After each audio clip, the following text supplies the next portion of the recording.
Shalom semuanya, dimanapun saudara-saudara berada, baik semua warga binaan yang diberkati oleh Tuhan dan semua kita dalam keadaan apapun juga, kita percaya Tuhan tetap baik dan Dia setia kepada kita. Amin. Ya, tema kita hari ini cukup menarik.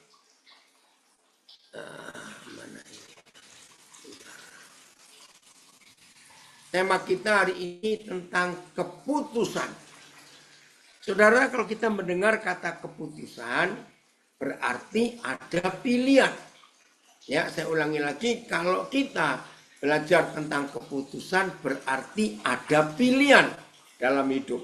Memang, kalau kita ingat peristiwa Taman Eden, dan sampai hari ini itu masih terjadi diskusi, bahkan perdebatan yang gak putus-putus. Kalau Tuhan tahu Adam dan Hawa akan memilih untuk melanggar, memutuskan untuk melawan kehendak Tuhan, untuk apa Tuhan ciptakan pohon buah pengetahuan baik dan jahat? Betul ya? Itu masih jadi perdebatan sampai hari ini. Mari kita mulai. Saya mengajak setiap pribadi kita berpikir. Maaf kalau saya katakan. Seandainya semua kita, seandainya. Anak-anak, warga binaan yang saya kasih jangan tersinggung ya. Kalau Papa katakan kalimat ini. Seandainya semua kita bisa memutuskan untuk memilih yang benar, percayalah tidak ada penjara di dunia ini. Kalau kita memilih untuk memutuskan sesuatu yang benar. Nah, ini fakta. Apa yang kita mau pelajari? Nah, bagi yang sering bertanya, kenapa Tuhan membiarkan ada pohon buah pengetahuan baik dan jahat? Seandainya tidak ada pohon itu, manusia akan jadi hebat, nggak sengsara seperti sekarang ini. Karena dosa, karena kita salah memilih, maka kerusakan terjadi bukan cuma dalam hidup kita manusia, tapi di alam semesta ini. Seandainya pohon itu tidak ada. Oke, yang masih punya prinsip dan konsep seperti itu, untuk apa Tuhan menciptakan pohon buah pengetahuan baik dan jahat? Seandainya nggak ada pohon itu, kan nggak mungkin akan salah memilih. Ya, dengarkan. Mari kita buktikan. Antara kita manusia dengan hewan. Maaf loh, saya tidak membandingkan. Tidak bermaksud menyamakan kita dengan mereka. Tidak. Tapi ini hanya pola berpikir. Hewan yang Tuhan ciptakan dengan begitu hebatnya, ya baik sifatnya, karakternya. Lalu kalau kita lihat burung-burung, warna-warni bulunya, kita lihat ikan-ikan di laut. Saudara tahu nggak bedanya? Ikan air tawar itu hampir sama semua warnanya. Tapi ikan air laut, air asin, wih, warnanya bagus-bagus, bahkan bentuknya bagus-bagus. Lihat binatang yang melata. Ya, kita melihat ular, bukan ular, yang jadi kupu-kupu, memang menjijikkan, tapi indah sekali warna-warninya. Ya, semuanya binatang-binatang, jenis-jenis ular, ya jenis-jenis yang merayap. Ya, kita lihat bunglon, iguana, wah, warnanya cantik-cantik. Tapi ini, dengarkan baik-baik. Mereka tidak pernah diberikan hak untuk memilih seperti kita. Tolong perhatikan. Semua hewan, termasuk kalau ada di antara kita punya hewan peliharaan, anjing, kucing, ikan di akuarium, atau reptil. Banyak ya, coba kita lihat. Tuhan menciptakan mereka dengan cara yang sangat unik, sangat luar biasa. Tetapi mereka tidak punya hak untuk memilih.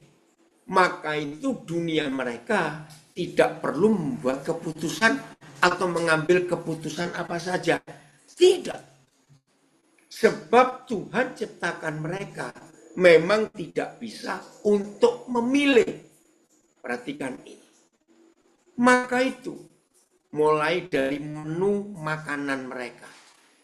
Ayo, siapa yang pernah mengalami seenak-enaknya sebuah masakan atau makanan yang kita suka? Waktu kita makan ini nikmat sekali. Waduh, sudahlah. Sampai waktu itu kita makan banyak sekali. Jujur jawab.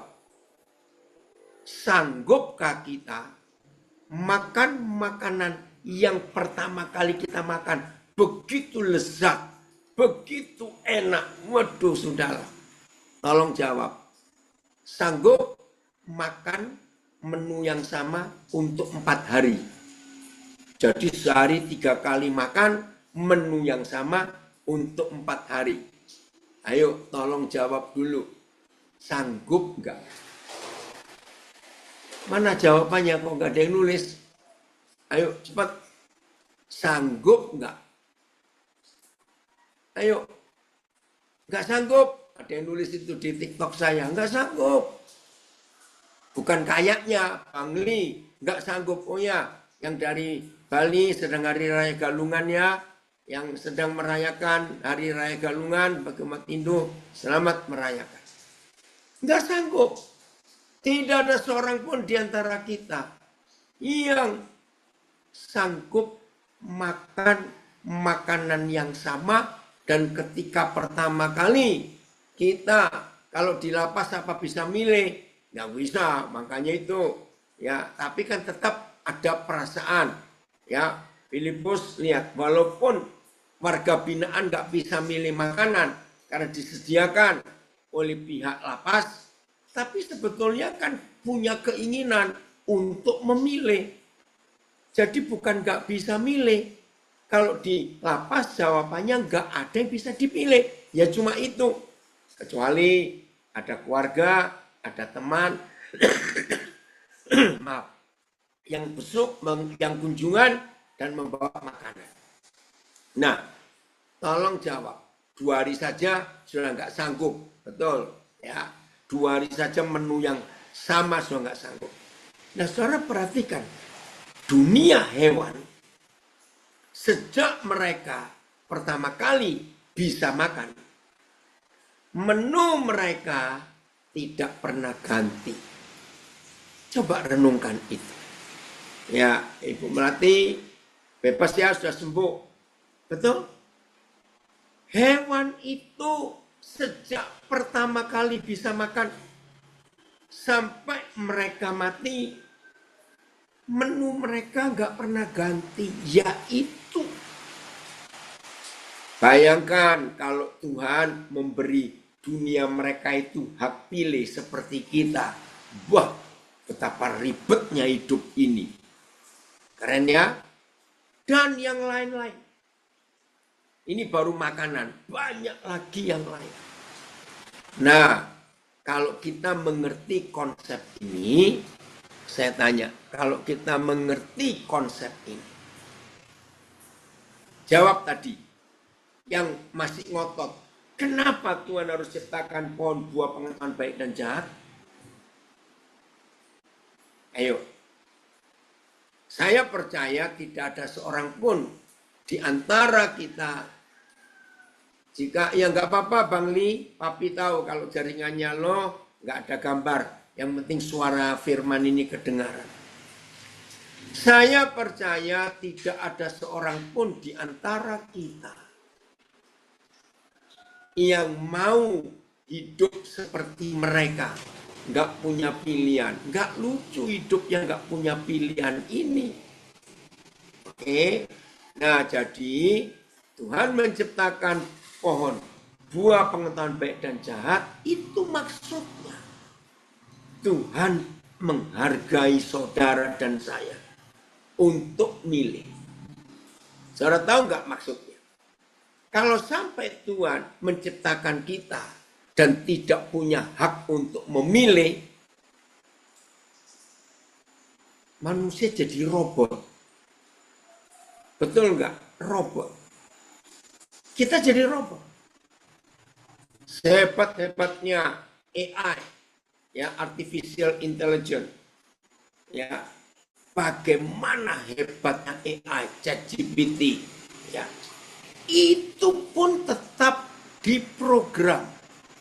Ada yang masukkan semua hal yang diperlukan manusia. Jadi mereka pun nggak bisa bebas untuk menjawab apa yang kita tanya kalau tidak ada programnya. Nah, mau nggak kita jadi robot? Saya sih nggak mau. Nah, dari sini kita menemukan mengapa Tuhan, wih, Mirapi, senang sekali Papa lihat kamu. Kita menemukan betapa indahnya yang namanya manusia. Karena kita bisa memilih. Nah, di sini kita harus tahu. Keputusan yang kita ambil itu sangat dipengaruhi oleh pola pikir kita. Kalau dalam bahasa kerennya mindset. Saya ulangi, cara kita memilih sesuatu, cara kita memutuskan sesuatu, itu sangat dipengaruhi oleh pola pikir kita, oleh mindset kita. Maaf, kami tinggal di Papua, di Provinsi Papua Tengah, di kota Nabire. Ini ibu kota Provinsi Papua Tengah. Kalau kami, ya ke mana itu? Ke selatan, ya. Kalau ke utara, itu Teluk Cendrawasih. Kalau kami ke selatan, itu daerah pegunungan. Dan itu pedalaman. Nggak jauh. Ya, kalau terbang, kalau jalan kaki, ya jauh berhari-hari. Kalau terbang cuma 30 menit pakai pesawat kecil sampai ke daerah-daerah pedalaman. Maaf saya cerita. Sampai hari ini masih ada dari Timika, Horas Borusiombing ikut belajar. Kalau sampai hari ini, ya, ini sudah tahun 2026, bayangkan, ya, masih ada saudara kita di pedalaman yang masih hidup dalam suasana zaman batu. Masih banyak di pelosok-pelosok. Saudara kita itu masih menggunakan kapak batu. Di rumah mereka itu nggak ada alat-alat masak. Nggak ada. Semuanya dibakar. Maka itu istilah kami bakar batu, barapen. Itu cara khas saudara kita orang Papua asli itu masak. Jadi mereka membakar batu kali, ya, mereka tumpuk di atas tumpukan kayu. Di atas kayu ditaruh batu-batu itu. Di antara batu-batu itu ditumpuk kayu lagi. Terus dibakar semalam-malaman sampai merah batunya. Lalu mereka buat lubang kurang lebih 1 meter kurang lebih dalamnya. Atau 60 cm. Mereka gali. Nah, di dasar lubang galian itu diletakkan daun-daun sebanyak-banyaknya. Bisa daun pisang, daun keladi, ditumpuk. Ya, sampai ya berapa lembar di atasnya. 10, 6. Setelah itu diletakkan batu-batu yang merah tadi. Rata. Setelah diletakkan batu-batu yang sudah membara itu, mereka letakkan daging, biasanya babi atau daging ayam. Mereka tidak makan sapi atau kambing. Ya, saudara kita ini babi atau ayam. Yang masih mentah diletakkan, ditumpukan batu yang merah tadi. Di atas daging-daging itu mereka taruh daun-daun lagi. Ya, setelah itu mereka letakkan daging lagi. Tergantung mau berapa tumpuk dagingnya. Setelah diletakkan daging, lapis kedua, mereka tutup dengan daun, beri batu lagi. Nah, biasanya yang ketiga baru sayur-sayur. Mau jagung, mau ubi, mau singkong, ya daun-daun ubi, pokoknya sayur. Ditutup daun lagi, saudara. Sudah tertutup rapat, ditumpuk batu lagi yang masih merah itu. Tergantung mereka mau berapa banyak untuk barapenya atau bakar batu. Begitu selesai, sayur habis, daging habis, mereka tumpuk lagi dengan daun-daun, diberi batu lagi, ditutup lagi. Nah, yang belum pernah tahu, sebetulnya itu makanan yang paling enak. Kenapa? Tidak direbus, tidak dikukus. Bayangkan, jadi panasnya itu berputar di dalam. Itu cara mereka, namanya barapen. Memang kalau tidak serius masak, waktunya tidak banyak, dagingnya pun belum tentu masak 100%. Tapi sayur-sayurnya saya suka sekali, manis. Karena nggak direbus, nggak dikukus. Kalau orang Jawa bilang diukep, bayangkan ya nggak pakai air sama sekali. Daun-daun itu yang mengeluarkan air. Nah bayangkan saudara kita itu nggak punya pilihan lain. Seandainya mereka tidak kenal peradaban, ya dari saudara kita dari pulau lain yang datang ke daerah itu, maka seumur hidup mereka dari kecil sampai mereka dewasa, sampai mereka tua, nggak ada pilihan, ya cuma itu cara mereka makan. Bisa bayangkan ya? Nah, maka itu saudara, kita harus bersyukur kepada Bapa di surga. Kalau dia memberi kita kuasa untuk memilih. Saya ulangi, terpujilah Tuhan kalau dia memberi kita kuasa, memberi kita hak untuk memilih. Izinkan saya berkata, semua kesalahan, semua besar maupun kecil yang kita tanggung, yang kita alami sampai detik ini, itu pasti karena kita salah memilih atau salah mengambil keputusan. Lagi sekali, saya ulang, seandainya semua kita menikmati hak untuk memilih yang hanya dimiliki oleh manusia, sebab di dunia hewan tidak ada hak untuk memilih. Lalu cara kita memilih itu yang benar, maka hidup ini luar biasa. Ayo kita mulai dari dua hal dulu. Masalah uang dan masalah kesehatan. Saudara, kalau dari awal ketika kita bisa punya uang, ya, saya ulangi, kalau dari awal, sejak pertama kali kita punya uang, dan sudah tahu memutuskan yang benar uang ini untuk apa, percayalah, hidup ini gak akan terlibat hutang. Begitu pula, kalau kita ingin punya hidup sehat, diawali dengan pola makan. Dan pola makan itu harus diawali sebelum umur 20. Maka itu orang tua, papa mama jaga, ajari anak-anak kita punya pola makan hidup sehat. Gorengan-gorengan jauhi.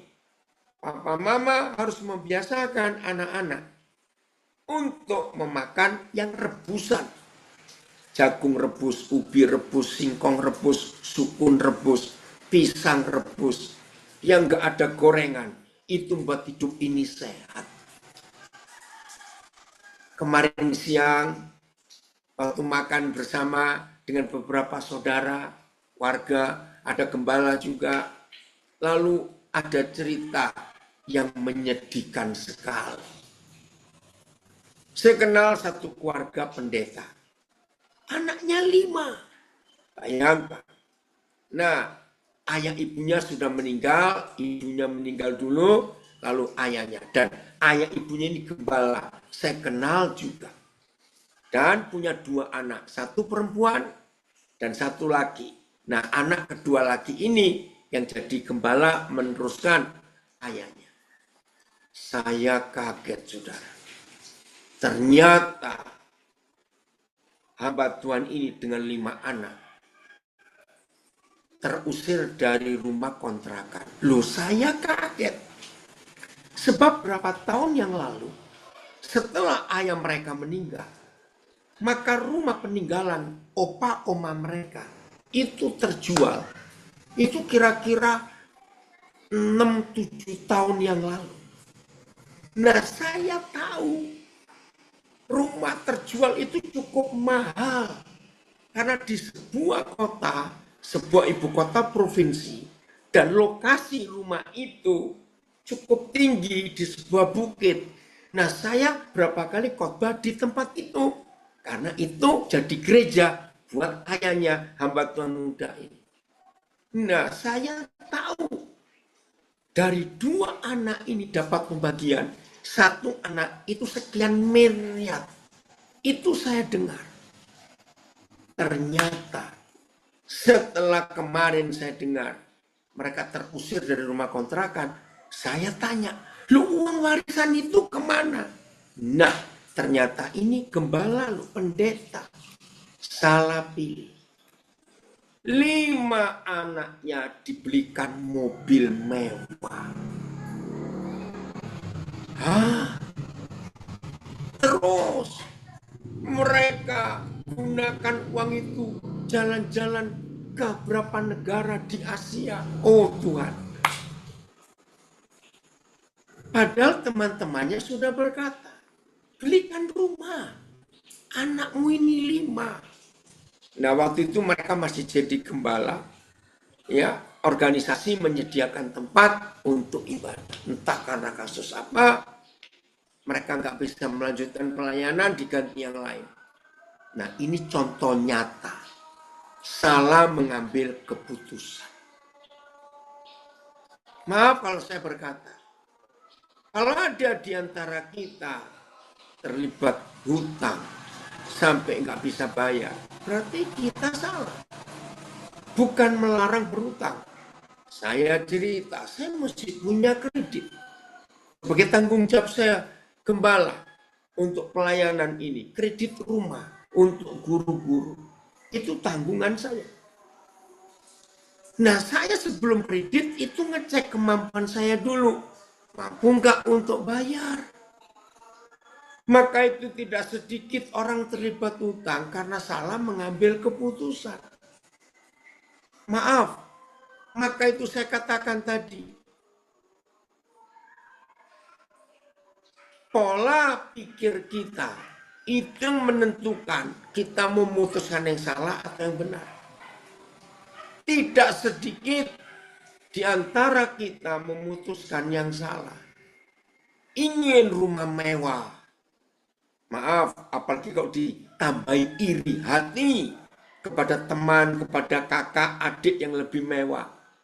Kita harus mampu punya rumah lebih hebat dari dia. Nah, di situ terjerat utang. Maka itu Alkitab. Coba kita lihat 1 Timotius 6 ayat 8. Seandainya semua kita punya pola pikir firman ini. 1 Timotius 6 ayat 8. Ayatnya pendek, tapi ini cara kita untuk menang mengambil keputusan supaya tidak salah mindset kita, pola pikir kita. 1 Timotius 6 ayat 8. Kita baca berapa terjemahan. Asal ada makanan dan pakaian, cukuplah. Jika sudah ada makanan dan pakaian, kita akan merasa cukup. BIS. Jadi kalau ada makanan dan pakaian itu sudah cukup. TSI. Jadi asalkan sudah ada makanan dan pakaian, naik fil, nggak kebaca. Saya ulangi TSI. Jadi asalkan sudah ada makanan dan pakaian, puaslah dengan itu. Saudara dengar, saya mau berkata begini. Kalau pakai kalimat yang sederhana, asal nggak telanjang dan tidak kelaparan, kita harus puas. Jangan lebih dari itu. Ya, ini arti firman itu. Saya ulangi, asal kita nggak telanjang dan nggak kelaparan, cukup puas hidup ini. Nah, maaf saya berkata, ada orang-orang sampai berhutang, hanya ingin punya baju keren, celana keren, rok keren, yang bermerek, tas, sepatu, yang mahal-mahal. Untuk apa? Kalau memang uang saudara banyak ya silakan. Tapi kalau sampai hidupnya pas-pasan, ya hal-hal seperti itu jangan kita biarkan untuk kita diperbudak. Betul ya? Maaf, ini ada yang salah. Kemana ini? Bentar. Oh.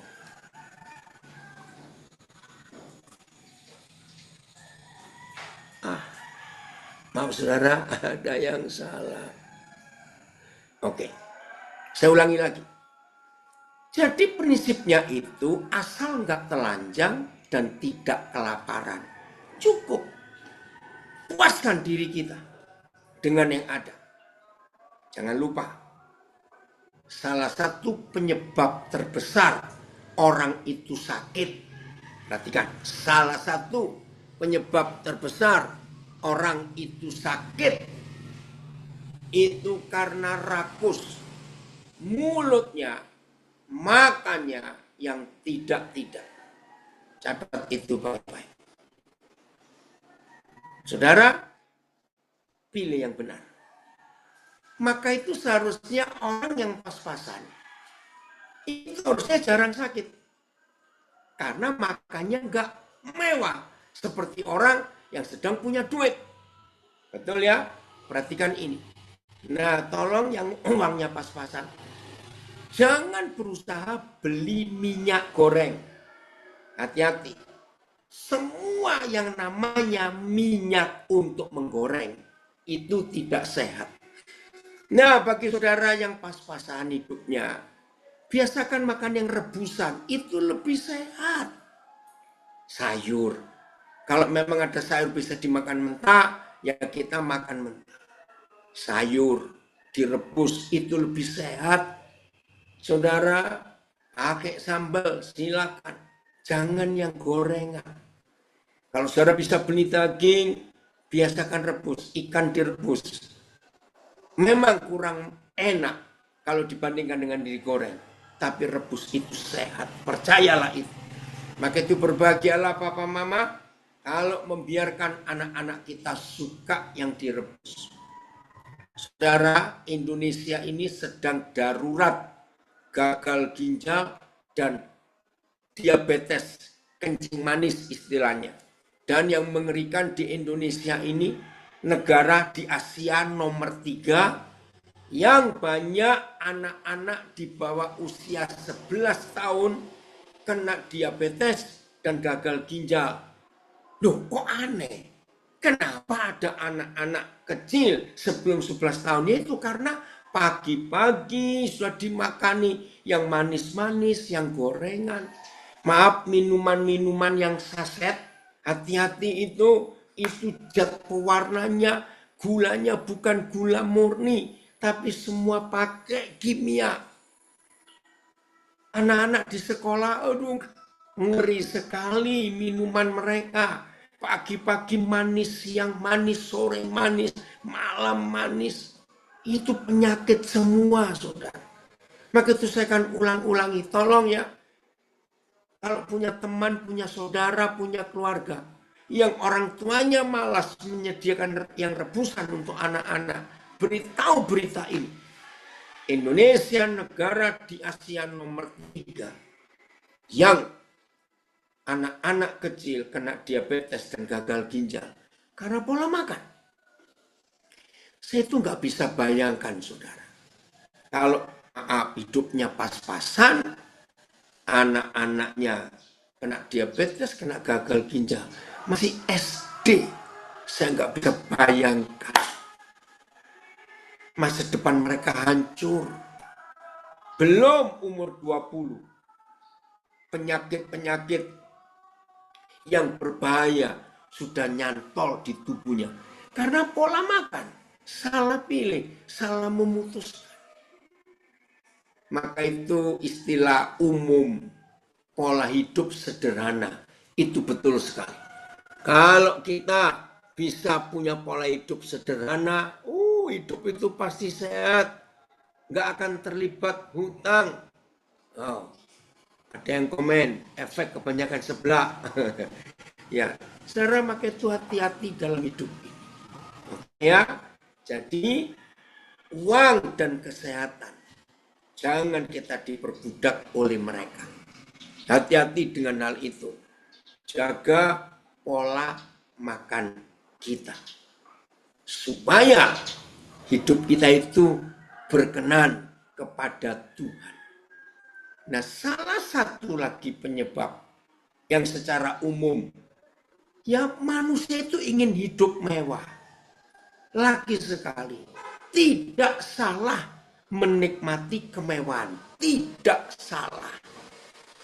Tapi jadi salah kalau yang kita penuhi adalah keinginan kita, bukan keperluan kita. Coba kita baca ayat terkenal, Filipi 4:19. Jadi kalau saudara punya uang banyak, mau hidup mewah silakan. Tapi lihat cara kita mendapatkan uang itu.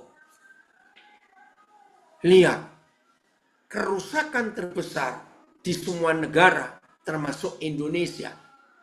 Kalau pejabat-pejabatnya itu nggak puas dengan apa yang ada, maka mereka korupsi. Nah, ini kejahatan. Filipi 4:19. Ngeri, saudara. Tuhanku akan memenuhi segala keperluanmu. Ada lagi komen di TikTok, juga dampak games di HP, masuk info-info yang tidak baik, sehingga anak-anak bisa buka dan tahu lebih dalam. Betul, kasihan anak-anak kecil dirusak. Tolong ya papa mama, dunia kesehatan memberitahu, anak-anak sebelum umur 6 tahun tidak boleh pegang HP. Kenapa? Karena radiasi yang nomor 1. Jadi lampunya HP itu ada radiasi merusak mata, merusak saraf otak. Nomor 2, anak-anak yang belum umur 6 tahun, itu otaknya masih perlu pertumbuhan dan harus diisi dengan yang benar. Maka itu begitu anak-anak kecil belum umur 6 tahun, matanya hanya melihat HP, cahaya HP, lalu film-film, gambar-gambar, itu merusak otak. Anak itu sampai dewasa akan cacat saraf otaknya. Kasihan. Tolong ya, terima kasih untuk info yang dari TikTok ini. Jangan papa mama, memang anak kita jadi tenang, anteng, diam. Kalau mereka kita kasih HP, tapi itu merusak. Merusak mental, saraf, kesehatan, mata, dan semuanya itu merusak. Tolong perhatikan. Jadi yang Tuhan penuhi itu keperluan kita, bukan keinginan kita. Menurut kekayaan dan kemuliaannya dalam Kristus Yesus. Langsung TSI-nya. Saya baca TSI-nya. Fail naik TSI. Filipi 4:19. Jadi pola pikir kita ini ya dikukus. Steven, kemarin ada guru dari pedalaman Papua kontak papa, katanya dari kamu ya. Papa belum balas. Nah, Tuhan yang saya layani ini TSI-nya, akan membalasnya dengan mencukupi segala kebutuhanmu juga. Terima kasih. Kebutuhan kita yang Tuhan cukupi, bukan keinginan kita. Karena Dia akan melimpahkan segala kekayaan, segala kekayaan rohani dari surganya yang mulia kepada kita yang bersatu dengan Kristus Yesus. Haleluya. Jadi hati-hati saudara, untuk kita selalu membedakan sebelum memutuskan. Saya ulangi, menurut Filipi 4:19, setiap kali kita akan memutuskan sesuatu, cek dulu, ini keperluan atau keinginan. Setelah kita cek itu, cek selanjutnya, ini untuk apa dan untuk siapa? Maaf ya, saya cuma cerita. Seperti sebagian besar saudara tahu, kami suami istri itu sering keluar negeri. Sering sekali. Ya, maaf. Tapi komen dari teman-teman, saudara-saudara yang kenal kami, mereka tanya, kenapa kalau kalian sering keluar negeri, hidup kalian, maaf ya untuk Tuhan ya, tetap sederhana seperti itu. Tapi saya lihat ada berapa pendeta yang baru 3-4 kali keluar negeri. Wih, sudah beda penampilannya, pakaian-pakaiannya dia pakai, aksesorisnya, tasnya, sepatu, semuanya. Jawaban saya, kami ini orang Indonesia. Pakai yang dari Indonesia saja. Apalagi saya tuh nggak punya jas, nggak punya dasi, dari dulu ya pakai batik. Nah, saya tuh bilang kepada teman-teman di kota mana saja, negara mana saja, kalau ngajak shopping, ayo shopping, nggak belanja. Saya cuma ngomong, kalau ada batik saya beli, kalau enggak saya nggak beli. Ngerti nggak? Nah, ini dia. Oh, dari Mamuju, ya, syukur komennya bagus sekali dari Mamuju. Nah, ini loh hidup. Jadi walaupun kami sering keluar negeri, kami tetap orang Indonesia. Nggak akan berubah cara kami hidup. Nah, itu yang Tuhan ingin kita tahu. Jadi kita harus ngecek. Sebelum kita memutuskan sesuatu, sebelum kita memilih sesuatu, kita harus tahu ini keperluan atau keinginan. Lalu yang kedua, untuk apa dan untuk siapa? Ya, terima kasih dari Lembang kirim FAYH. Tuhan yang Maha Kaya dan Maha Mulia akan memenuhi segala kebutuhan saudara, kebutuhan. Karena yang telah dilakukan Kristus Yesus bagi kita. Terima kasih. Maka itu kuncinya sederhana. Bisa berkata cukup. Cukup akan hidup ini, cukup. Terima kasih. Wah, luar biasa kalau kita bisa merasa cukup dalam hidup ini. Sungguh-sungguh luar biasa.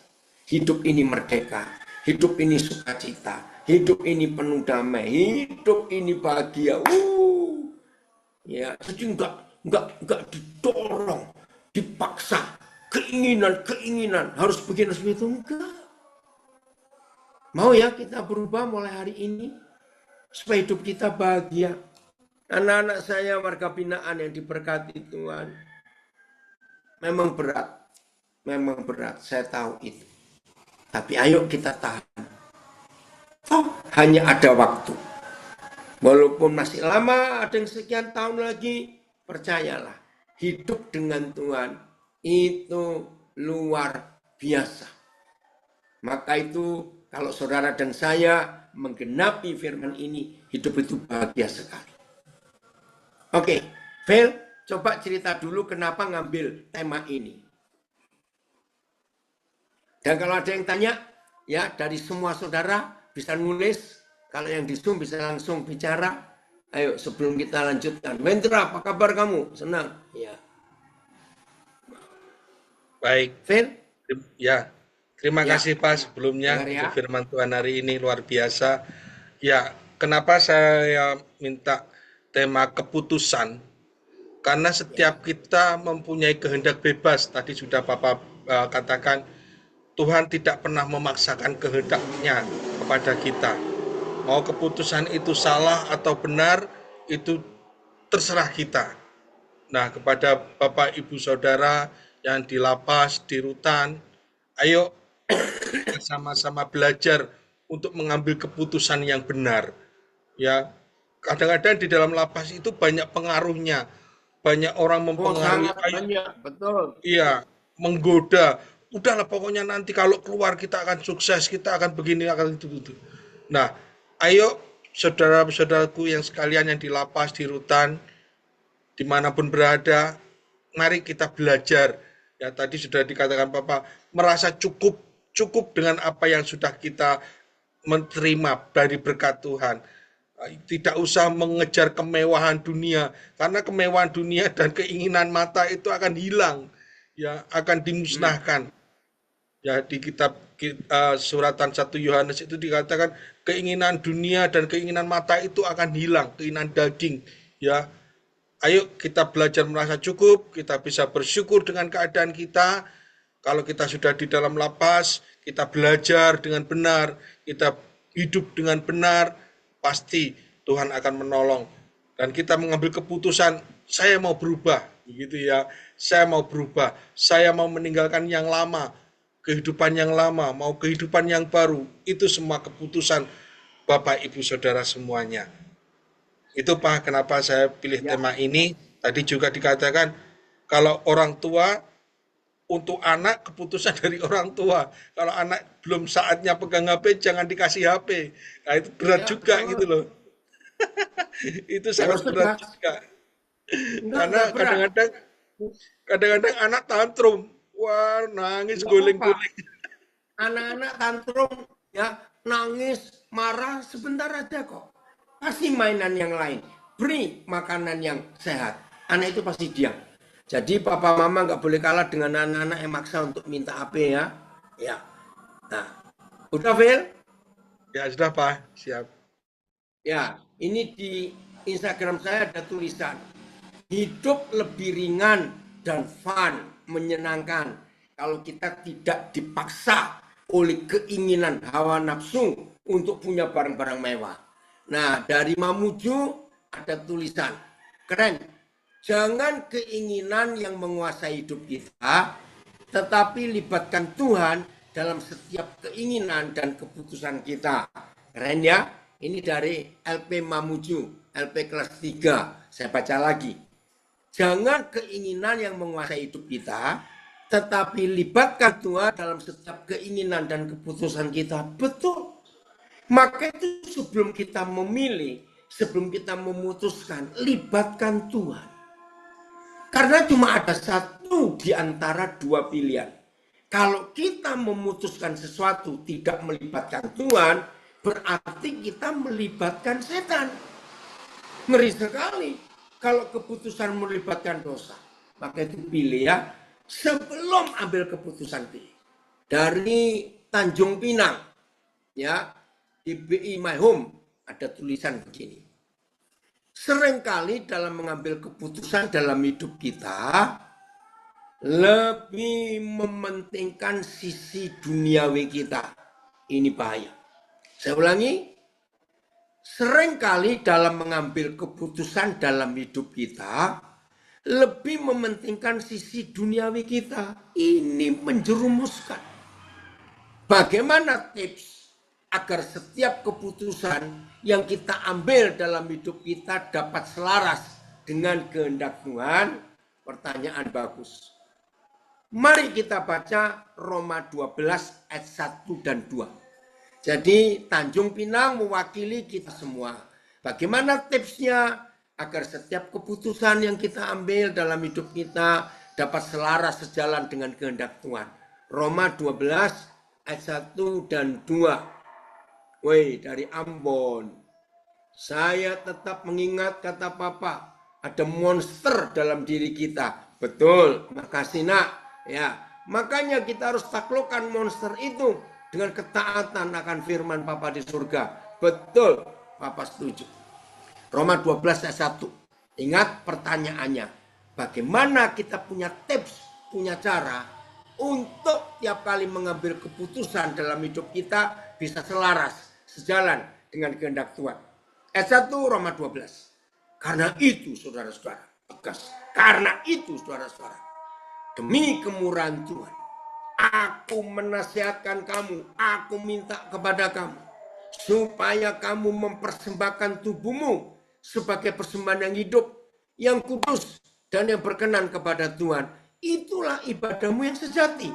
Ayat 1 saya akan uraikan. Saudara, kita tidak akan salah mengambil keputusan. Kita akan selaras dan sejalan dengan kehendak Tuhan bila saudara dan saya mempersembahkan hidup ini hanya untuk Tuhan. Apa sih artinya mempersembahkan hidup ini? Mempersembahkan tubuh ini? Artinya Tuhan ambil alih tubuhku, hidupku untuk Tuhan saja. Jadi kita menyerahkan hidup kita, tubuh kita untuk Tuhan, bukan untuk yang lain. TSI-nya, Phil, TSI-nya. TSI ya. Berdasarkan semua yang sudah saya jelaskan sebelumnya tentang berbagai cara Tuhan berbaik hati kepada kita, maka sudah sepantasnya kita membalas kebaikan hatinya itu. Membalas kebaikan hati Tuhan. Karena begitu baiknya Tuhan dengan kita. Begini cara membalasnya. Terjemahan TSI. Janganlah lagi kamu mengikuti cara hidup berdosa. Jangan lagi kita menuruti cara hidup berdosa yang sudah menjadi kebiasaan orang-orang duniawi. Tetapi hendaklah kamu, oh ini sampai ayat 2 kalau TSI-nya ya, enggak apa-apa saya teruskan. Tetapi hendaklah kamu mengambil keputusan seperti ini. Ada kata keputusan, tema kita. Tetapi hendaklah kamu mengambil keputusan seperti ini. Ya Tuhan, aku mempersembahkan tubuhku sebagai korban bagimu. Walaupun sebenarnya kamu masih hidup. Orang yang masih hidup dan dikorbankan artinya mati, dibunuh. Nah, keputusan itu merupakan persembahan yang suci dan menyenangkan bagi Tuhan. Dia akan memperbarui pikiranmu masing-masing. Terima kasih. Ini cara kita hidup selaras dengan pikiran Tuhan. Tuhan memperbarui pola pikir kita. Saya ulangi lagi. Dia akan memperbarui pikiranmu masing-masing. Sehingga kamu bisa mengetahui apa kehendaknya bagimu. Satu, apa yang baik, apa yang terbaik dalam setiap keadaan. Kamu semua akan dimampukan untuk mengerti dan memilih yang baik, yang paling tepat, dan yang menyenangkan hati Yahweh Tuhan. TSI-nya keren ya. Jadi tolong catat ayat ini. Jadi lewat firman-Nya, saudara dan saya akan punya pola pikir yang benar. Lewat firman-Nya. Saudara, ada seorang pendeta di Amerika. Pendeta ini tahun 50-an, bayangkan tahun 50-an. Jemaatnya sudah lebih dari 3.000 jiwa. Pendeta luar biasa, dia teman baiknya Billy Graham.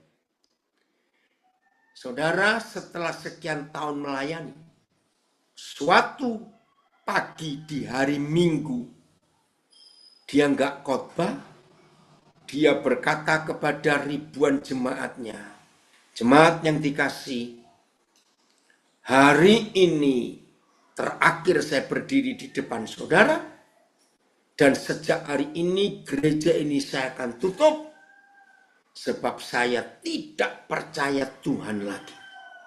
Ternyata Alkitab yang selama ini saya percaya itu bohong. dan saya ditipu.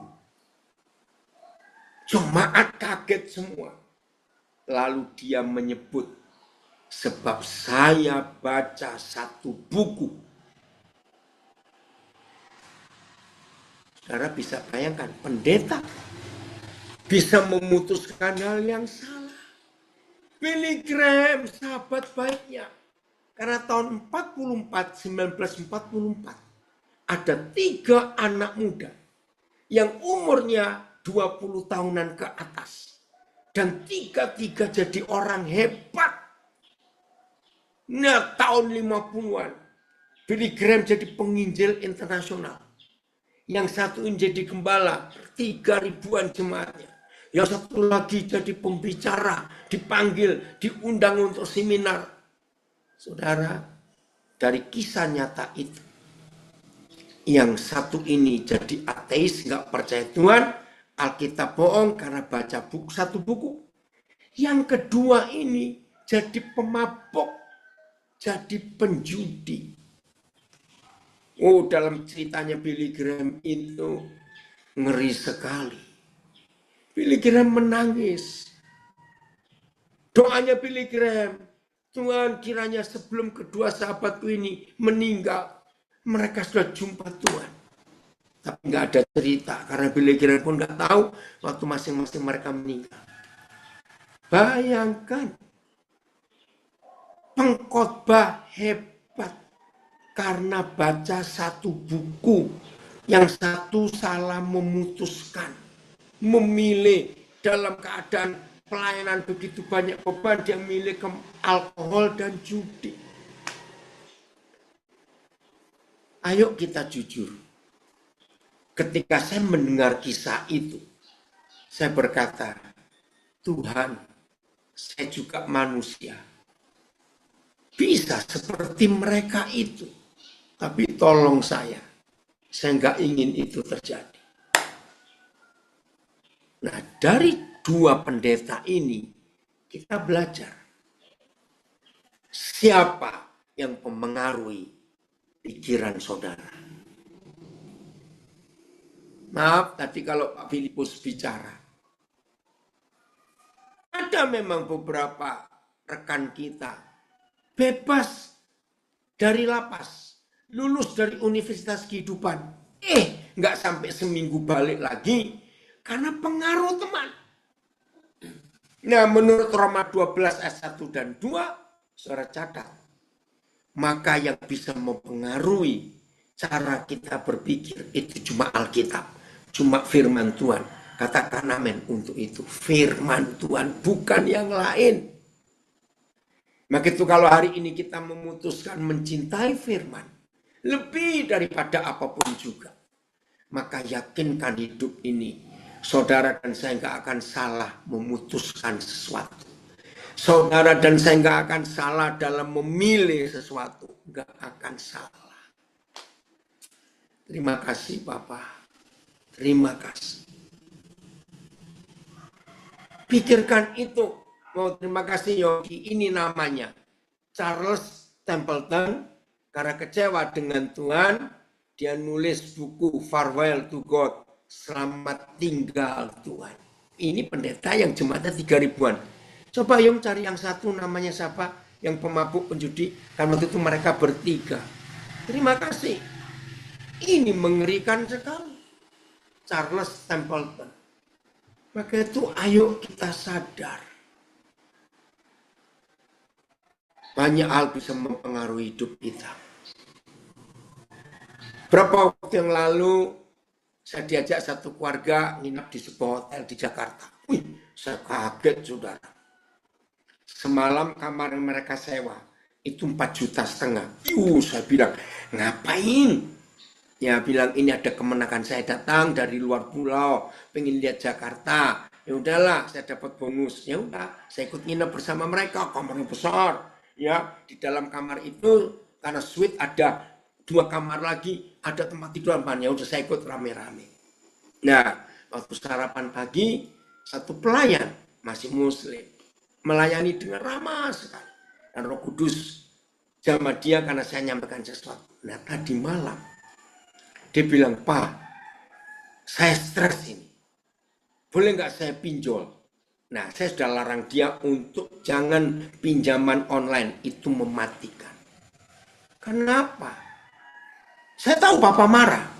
Dan Papa, karena saya tahu prinsip Papa. Tapi saya kan bisa bayar. Tunggu dulu, kenapa kamu pinjam online? Pak, harusnya hari ini Rabu ini Senin ya, dia itu libur. Karena kemarin kerja seharian. Tiba-tiba saya dipanggil ini Pak.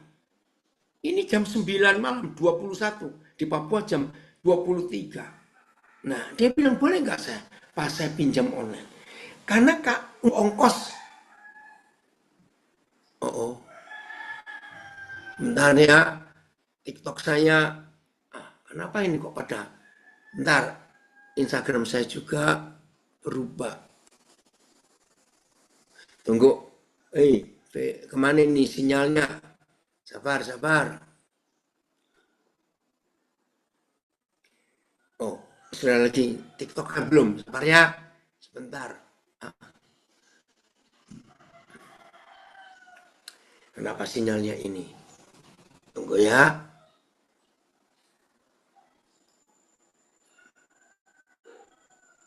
Sabar. Cepat.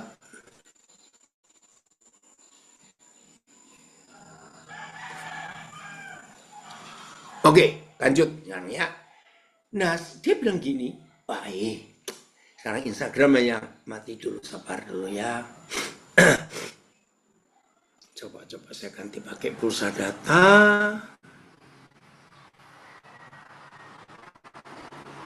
Oke. Dia bilang begini, Pak, kalau saya libur dan di-deal, itu saya dapat gaji, ada bonus separuh dari harian itu. Maksudmu, jadi saya bisa bayar pinjolnya. Bertobat kamu. Nah, itu pilihan. Saudara, maka itu hati-hati dalam hidup ini. Jangan saudara salah memilih. Ya, Joshua, hati-hati kamu ya dalam memilih apa saja. Ngerti ya? Bersyukur kepada Tuhan kalau hari ini Tuhan beri kita kesempatan untuk mengerti kehendak Tuhan itu apa dalam hidup kita. Maka itu semua hal yang Tuhan percayakan kepada kita, biar itu mempengaruhi pola kita berpikir. Kalau kita bisa tahu konsep ini, wah hidup itu luar biasa. Keren ya? Bersyukur kepada Tuhan. Anak-anak warga binaan dimanapun kalian berada, Papa berharap kalian semua bisa memilih yang benar. Mengambil keputusan yang benar. Jangan kita terjerumus dalam hidup ini. Ayat terakhir, kiranya Roh Kudus menolong kita untuk bisa mengerti kehendak Tuhan. Mazmur 1 ayat 1. Nah, salah satu hal lain lagi untuk kita bisa memutuskan, lihat siapa teman kita. Itu penting sekali. Saya ulangi, lihat siapa teman kita. Karena penting sekali dalam hidup. Mazmur 1 ayat 1. Berbahagialah. Ya. Berbahagialah. Bukan orang kaya, orang begini. Orang yang tidak berjalan menurut nasihat orang fasik. Berbahagialah orang yang tidak berdiri di jalan orang berdosa. Berbahagialah orang yang tidak duduk dalam kumpulan pencemooh. Jadi saudara dan saya akan memilih dan memutuskan yang benar setelah dipengaruhi oleh firman Tuhan, pola pikir kita, maka kita harus tahu kita ini duduk di mana dengan siapa, kita ini berjalan di mana dengan siapa, kita ini berdiri di mana dengan siapa. Gampang kok, cuma 3 hal kok. Duduk, berdiri, berjalan. Di mana dengan siapa? Itu saja. Maka hidup ini nggak akan salah untuk memilih. Maka itu warga binaan, perhatikan baik-baik siapa teman kita. Kita duduk dengan siapa, kita berjalan dengan siapa, kita berdiri dengan siapa. Kita harus tahu supaya kita tidak salah pilih. Maka hidup akan berkenan betul kepada Tuhan. Oke, ada yang tanya di TikTok, mau bertanya di mana ayatnya iblis merampas berkatnya suami istri? Ya, kalau suami tidak takut Tuhan dan istri hidup tidak takut Tuhan juga. Mazmur 128 ayat 1 sampai 6. Ya, Mazmur 128 ayat 1 sampai 6. Enggak usah dibuka. Oke, yang tanya di TikTok. Jadi mau berubah mulai hari ini untuk hidup benar dan berkenan kepada Tuhan, terpujilah Tuhan untuk itu. Tuhan memberkati kita semuanya. Ya, bagi yang Facebook, Instagram, YouTube, TikTok nanti sore jam 16 WIB. Yang Zoom pakai Zoom-nya pesat. Ya nanti jam 16 WIB. Begitu pula besok sore 16 WIB lagi. Tuhan memberkati kita semua. Saya kembalikan